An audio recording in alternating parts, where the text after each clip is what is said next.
They would have called my dad, and I would have chopped beating of my life. My dad would have, and they gave us food. I can never forget fufu. I ate fufu. I thought we were going to die that day. I was already saying my last prayer. It was stuck naked. Disclaimer, I'm not a criminal. Hi guys, welcome back to my channel. Welcome back to Thomasson Space. If you are new here, kindly join my space by subscribing to my channel. Like this video, comment down below, and share to your family and friends. And if you're an OG subscriber, thank you for coming back. I love you. I appreciate you. I celebrate you. Thank you so much. So I'll be doing a story time today. Story time of how I spent a particular Valentine's Day in the police station. Disclaimer, I'm not a criminal. Without further ado, let's jump right into this video.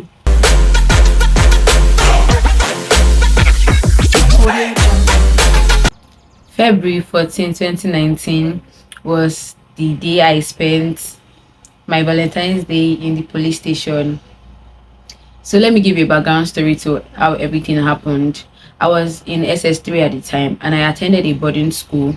I do not go home often for midterm breaks. So there was this girl that I follow home.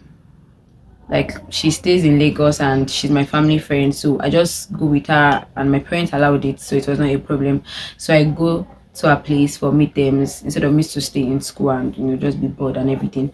So I follow her home for midterms, and I decided to follow her for midterm break that particular term. Now went home on Wednesday as usual. She stays in Lagos. She stays in Obalende, and her dad is a soldier, so they stay in a barracks or whatever. But they have another place at Aja. So that day we went to a place in Obalende. So when we got home, her mom was like, "Oh, we should just go to Aja. We should spend the midterm break in Aja. So we'll just be going and coming, since her mom has a shop at Obalende, and we'll have to be there to sell and all of that. So we'll just come in the morning to Obalende, then go in the evening to Aja." And that was the plan, though our dad was not around, so he did not know any of this plan. That day that we got back from school, because we schooled in Abeokuta, Ogun State, Nigeria. When we got home that evening, we went to Aja. After she closed the shop, I think we got to Aja past midnight or thereabouts. So the next day, which was now the Valentine's Day, February 14, wanted to go back to Obalende to stay in the shop as we've planned earlier. So we now started the journey. I think we left the house like, say, past 9 or past 10. Our uncle is a soldier, and he was the one driving us like to and fro with our dad's car. So that day we left home as usual. That was how this guy was speeding in his own car, or we thought he was his car. He was speeding, and our uncle, who was driving, warned him from like inside the car that be careful and all of that. With the way he was just driving recklessly. So he continued, though we left, we were going, and the guy was still speeding. Then fast forward to the time that the guy now hit us. Like, he hit our own car from the back, and it was so much. We, the ladies, like myself, my friend, and our mom, were inside the car. We didn't get down. So it was only our uncle that got down to like talk to the guy. And you know how soldiers they are not calm, yes, when it comes to a situation like that, for the fact that he has even warned him before that time to stop his reckless driving. Okay, so he got down and he was talking with this guy, and they started fighting. It was already intense, blood everywhere. They were really fighting. So we had to come down to like, what is going on? What is going on? Like, what is the problem? It was so intense that my friend and I were crying. We were crying that, what is it? Nothing was wrong an hour ago. Like, nothing was wrong 30 minutes ago. How did the thing just skyrocket to this point?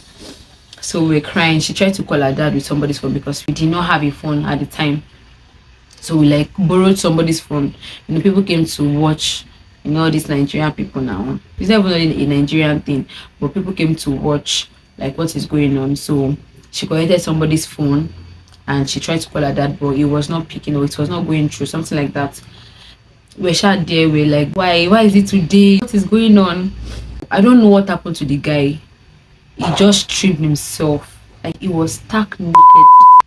So it's not like I was looking, but obviously he was naked, and I don't know how the thing went from him fighting and him getting himself naked. Some people were even saying that maybe he's a G guy and he just did something, and it was actually valid. But after everything, Isha wore, maybe he wore boxer back at me. I cannot even remember. We now wanted to go, like, I think I cannot remember the details, but I think our uncle wanted to call people to take him to the barracks. We left. I think they resolved it, or they begged our uncle, and he just agreed. We left. So we now entered the car to continue our journey. And this guy, I was sitting at the right, like at the back, the window at the side, and he just flew. The guy, he flew inside the window trying to maneuver the steering with our uncle. And this guy is very, very tough. He's very tough. I was already afraid. I had to sit down on our mommy's lap at the other side because how will I undo him? I was scared. So we tried our best to hold him down so that we will not have accidents. In summary, he entered into the car forcefully. We just held him down so that he will not fight with our uncle on the steering. And then we wanted to take him to the barracks, but the barracks was still very far. So we saw a police station at the side where we were going, and uncle was speeding a lot. I was even scared. I thought we were going to die that day. I was already saying my last prayer. To tell you how serious this was, I was saying my last prayer. I was scared. I was crying. I was like, Jesus, have mercy upon me. It was all funny that day. Like, it was a lot. So we saw this police station and we just decided to branch inside. We didn't even ask or anything. We just entered into the police station, and that was where everything started. And I think this was maybe ready in the afternoon. And okay, he got down, everybody got down, and they went inside to write statement.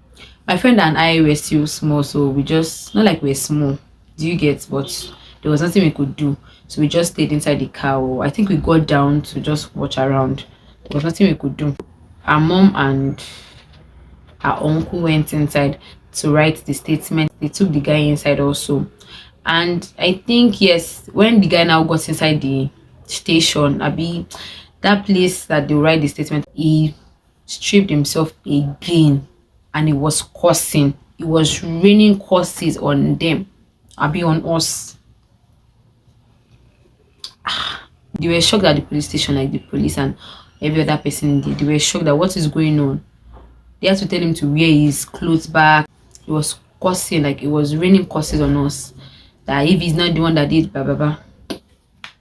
So that one went. So I think when they now locked him, maybe he vomited or something. Well, what they told us was that he was drunk and maybe he was very high, so he was just reacting to everything that he took the previous day. We later found out that he was not even the owner of the car, and the car we're talking about is a Benz car. That was what he was driving, and he was driving recklessly. I think it's a mechanic's workshop, so they gave him the car to repair. I don't even understand the story, and that was how he started driving recklessly with another person's car. So they called this company, the company he works with. I think the card was there, the card, like the company's card. So they called the company and they had to come, but they came later. Like we're tired, we're just going out of the car, coming inside. Everybody was exhausted. Like it was a serious one that day. So they came, his employers, they came, they begged us. They were like, he's not someone like that. That he's a very, very gentle person. Like if we knew him before, would doubt it that was he really the one that did this thing. But because of what it took, he reacted so bad, and that was how we ended up like that. So they begged us and we followed them to their workshop. I think this was already in the evening, like say 5 6. So they repaired the car and they gave us food. I can never forget fufu. I ate fufu, and they gave us malt too. I was so happy. Like after all the stress, me and my friend were happy. So we ate, they finished, and they begged us, we reconciled. I think they took the guy to the hospital. I don't even know whatever happened to the guy. So we left there, and there was another traffic again. We were still heading back to Obalinde. So there was traffic, everything happened. We got there late, and we still went back to Aja. We did not stay in Obale, we did not sleep there. Oh. We went back to Aja that same night. See all this type of work, eh? We went back to Aja that same night. It was just so surreal. The trauma. My friend's mom injured her back. I don't even know. Me too, I got injured. Everybody had their own fair share. Everybody, because the guy really dealt with us when we were struggling to hold him down. Everybody was tired, the trauma. Meanwhile, while everything was happening, at the time I had a boyfriend in secondary school. And remember I said I did not have a phone, and I didn't even have phone throughout my secondary school. But I was on social media like Facebook, to go, but to go has even gone at that STORYTIME. So I was on Facebook. So I used to use people's phones to log in when I had chance. So my boyfriend at the time, when all of those things were going on, he had a phone and he posted me on Facebook. And he said something like, all these, Valentine's, all these things now, lovers, blah, blah, blah, blah, blah, blah. Oh, gosh. Okay. When all of this trauma and everything was happening to me, he was posting me. Obviously, he knew that I could not see it, and at least I would later see it when I had the chance to log in.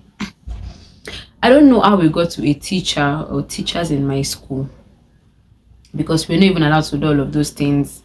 I went to a mission school and we were very strict with all this boyfriend and girlfriend thing. It was a very, very big issue. So I don't know if a teacher saw it, they reported to another teacher, or I don't know. But I think a teacher saw that particular post and they reported to this one, reported to that one. They got to the chaplain of the school. And me and chaplain at the time we used to fight because I was a bad girl, I was a wayward girl. I go late to church, like to the chapel every time. So he always on my case, like he's always on my case, always, every time. Be like, that was like my popular name in school. They used to call me B because my siblings went to the school and that was like the popular name they knew them as, and they started calling me B. So he would always call me every time it comes to chapel. Not only me, like we're like 5, me and your fair, the 2 and your fairs, we Bola, Omoibo, we had the 5 gangs. So I already have cases with him. They reported the case to the chaplain, and me, I did not know anything. When I was in police station, I did not know anything, that anything was happening. I was lost. So I got to school on Monday. I resumed on Monday, not on Sunday this time. And I got to school. I don't know what we were doing that day, but we had our class under a tree. When I now resumed, I saw my fellow SS3 people under the tree, and they like told me, saying, how are you going to do it? Like, I was like, how far, waiting, what happened? They were like, didn't you see the post? I said, what post? I didn't know which post. They now told me. I was like, I was not online throughout the this, and I mean, I even went through a lot during the holiday. I did not check anything. I was not able to come online. And they were like, oh, this one has gotten to the school, his teachers, chaplain knows already, so you just have to know what you are doing. And my then boyfriend was not around. He was also going to resume that day, but in the evening. So I just told the day students to delete my accounts, my everything, my messages. Just give her my password and my username. She did it for me. Like, she has a phone, so she did it for me, and we're good to go. So when the guy came, I don't want to mention anybody's name, that's why I'm trying my best. So he came that day, and normally before then he already said that if anything like this happens, we're going to deny it till the end. I don't know you, you don't know me, we don't know each other. So that was actually the plan. So when he came, we just talked. We never really talk like that, but he just told me that I should say I was not aware of anything, that take all the blame, that he likes me and he just posted me because he likes me. But me, I did not know anything about it. That was what we agreed on, and that was what he did. When we went to chaplain, that was what happened. I think it got to even the principal of the school. So they called his parents. Oh my god, they called his parents. He was punished. Like, I don't know, I cannot remember for how many days, but he was cutting grasses like every day till the end of the punishment. And it was just like that. If it was the both of us, they would have called my dad, and I would have chopped beating of my life. My dad would have You are beating me because that is very strict. And at that time, thank God. Thank God, oh. And teachers, everybody, almost everybody knew my dad. My dad is a no nonsense person. So I've been a lot. I've been a lot. So I was just happy. His parents did not really, I don't know. It was not really a big deal, I think, on their side. So it was just there when they called his parents. In fact, I still went to see his parents after secondary school. See my life. And we're cool. Nothing happened. So I hope you guys enjoyed my story. I don't think I'm used to this thing. So do you know how many cut and start I did in this video? But please, anyhow it goes, just manage it for me. It was a lot. I know I talk a lot, but this story time, like, I'm being serious. Thank you for watching. Thank you for hearing my beautiful story. Was it a beautiful story? I don't know. But thank you for watching till this point. I love you. I appreciate you. Don't forget to like, subscribe, share, comment down below. Was this interesting in any way? Let me know your thoughts in the comment section. Till I come your way again. Stay blessed. Come to the end of the video. Bye, guys. Mwah. 2019 was the year I spent. Shit. Mwah. Washing as in think and then can't get that you want down. If you're still boring, take your party to this time like for bad memories, just thing and then bad like the music for you. It's not hard, it's easy, baby. And you do what I do. Resistance and the nips, resistance, hand.